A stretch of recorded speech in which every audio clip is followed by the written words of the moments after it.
when did my love affair with motorcycles begin? And I can say that's a very young age, around the age of 2.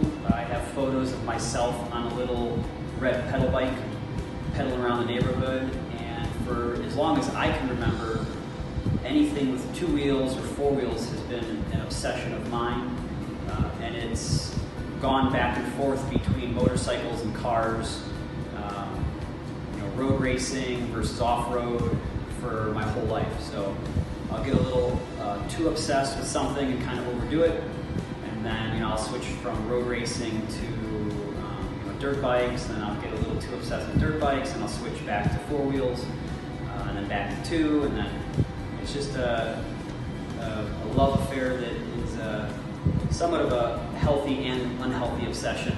Anyone else that has the same obsession knows it can be all-consuming at times. So for me, this is it's a lifelong love of not just motorcycles, but really anything that has a motor and propels the human body forward through space.